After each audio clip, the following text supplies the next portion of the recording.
გამარჯობა ცოდნის მაძიებლებო. ამ ეპიზოდში ჩვენ განვიხილავთ იუვალ ნოა ჰარარის 21 გაკვეთილს 21-ე საუკუნისთვის, რომელიც 2018 წელს გამოიცა. ეს წიგნი წარმოადგენს ჩვენი ცივილიზაციის წინაშე არსებული ყველაზე აქტუალური გამოწვევების ღრმა კვლევას, სადაც უფრო ღრმად ჩავეძიებით ახალ ტექნოლოგიურსა და სოციალურ სფეროებს, ჰარარი გვთავაზობს რჩევებს, თუ როგორ გამომკლავდეთ საუკეთესოდ დაუნდობელი ტრანსფორმაციის ამ ეპოქას. ბოლოდროინდელი მოვლენებიდან აღებული დამაჯერებელი მაგალითების მეშვეობით, წიგნი წარმოადგენს კრიტიკულ ჩარჩოს ამ ცვლიებების გლობალური შედეგების გასაგებად. იუვალ ნოა ჰარარი, რომელმაც ისტორიის დოქტორის ხარისხი ოქსფორდის უნივერსიტეტში მიიღო, ცნობილია თავისი ბესტსელერი წიგნებით „საპიენსი“, „კაცობრიობის მოკლე ისტორია“ და „ჰომო დეუსი“, „ხვალინდელი დღის მოკლე ისტორია“. მისი ნაშრომები, რომელიც 50-ზე მეტ ენაზეა თარგმნილი და მსოფლიო მასშტაბით 12 მილიონზე მეტი ეგზემპლარი გაიყიდა, ისტორიას, მეცნიერებასა და ფილოსოფიას აერთიანებს, რათა ჩვენი ტრადიციული შეხედულებები გამოწვევის წინაშე დააყენოს. 21 გაკვეთილი 21-ე საუკუნისთვის იდეალურია მიმდინარე მოვლენების მოყვარულთათვის, ისტორიის მოყვარულთათვის, მათთვის, ვინც ახალ ხედვებს ეძებენ და ფართო მასშტაბით მოაზროვნეებისთვის, რომლებიც ჩვენი დროის რთული საკითხების გადაჭრის ახალ პერსპექტივებს ეძებენ. მაშასე მოდით დავიწყოთ წიგნის ძირითადი ამოცანების განხილვა. 21 გაკვეთილი 21-ე საუკუნისთვის. შესავალი. 21-ე საუკუნის ტურბულენტობაში ნავიგაცია. ჩვენ ღრმა ტრანსფორმაციის ეპოქაში ვცხოვრობთ, სადაც ტექნოლოგიები, პოლიტიკა და საზოგადოებრივი გამოწვევები რთულად არის გადაჭაჭული. როგორ უნდა მოვერგოთ ხელოვნური ინტელექტის სწრაფ განვითარებას, გლობალიზაციის გავლენას, ან შეცდომაში შემყვანი ინფორმაციის ფართოდ გავრცელებას? გარდა ამისა, ტერორიზმის აჩრდილი მოითხოვს დაუყოვნებლივ, ძალისმიერ რეაგირებას თუ უფრო გამოზომილ მიდგომას.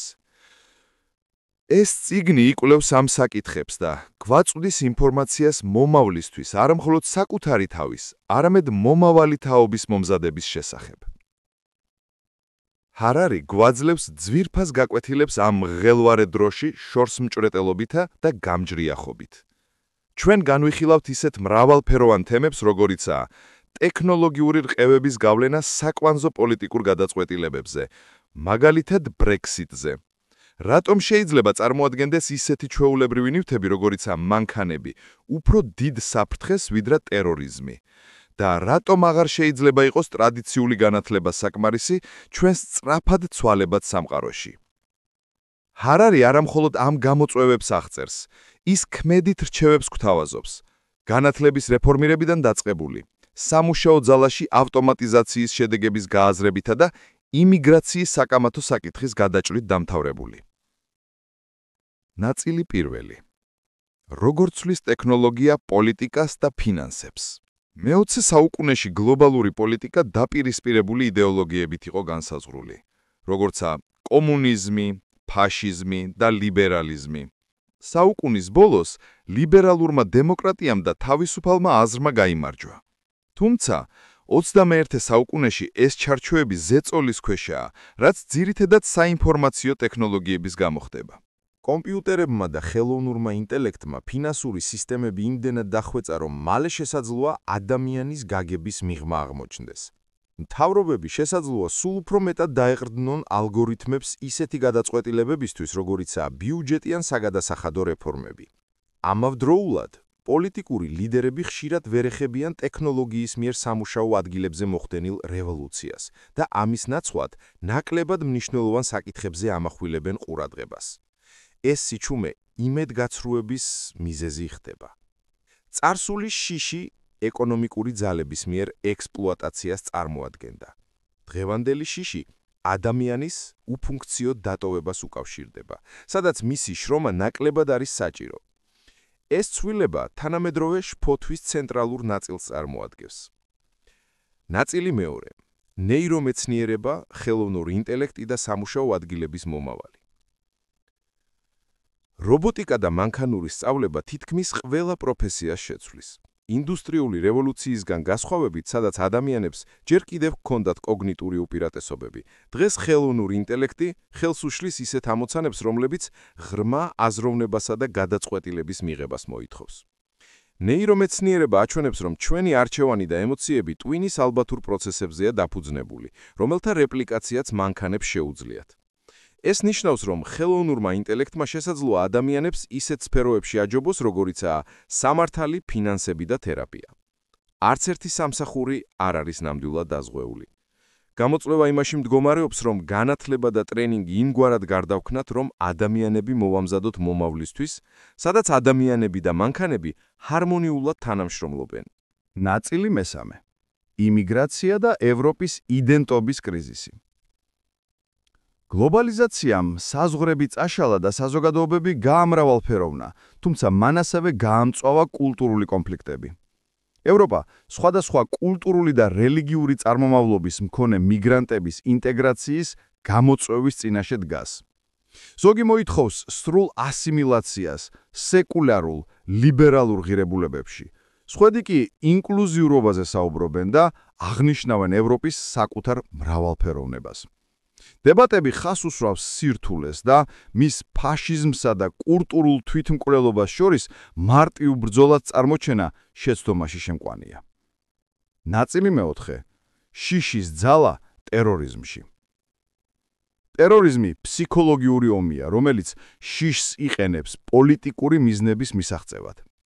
მიუხედავად იმისა, რომ სტატისტიკურად ტერორიზმისგან გაცილებით ნაკლები ადამიანი იღუპება ვიდრე ავტოავარიებისგან, ტერორიზმის შიში მაინც დომინირებს.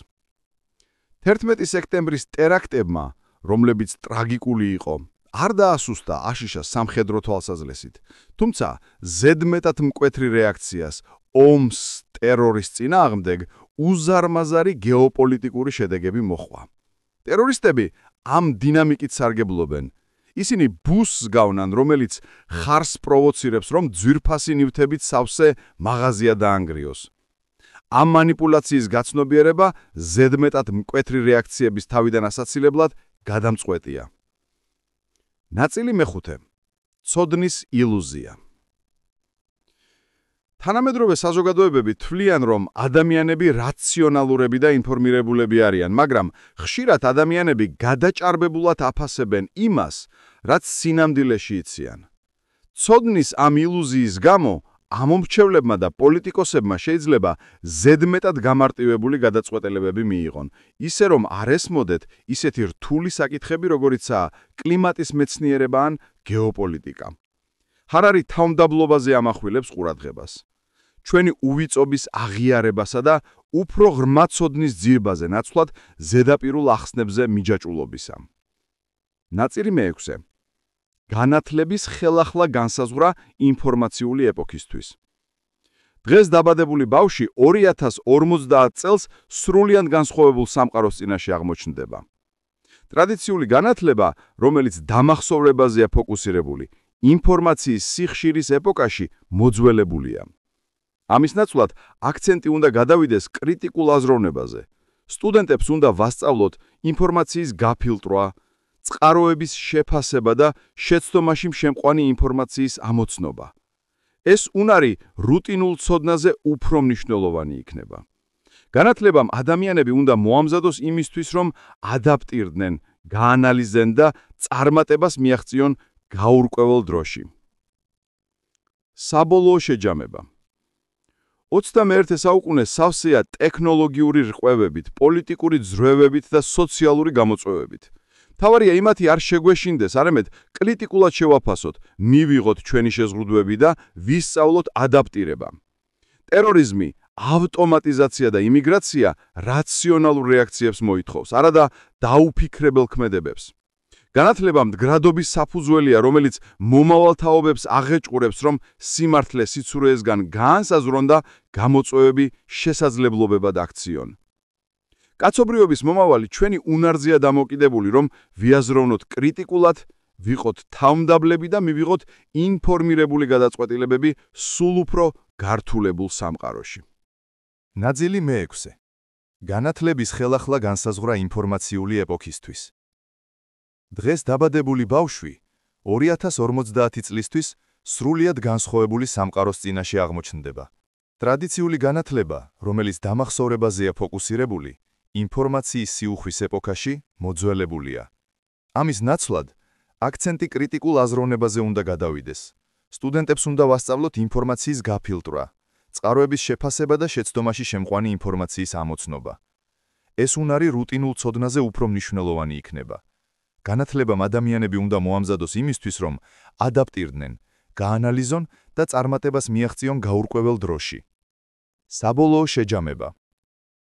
21 საუკუნე სავსეა ტექნოლოგიური რყევებით, პოლიტიკური ძვრებით და სოციალური გამოწვევებით.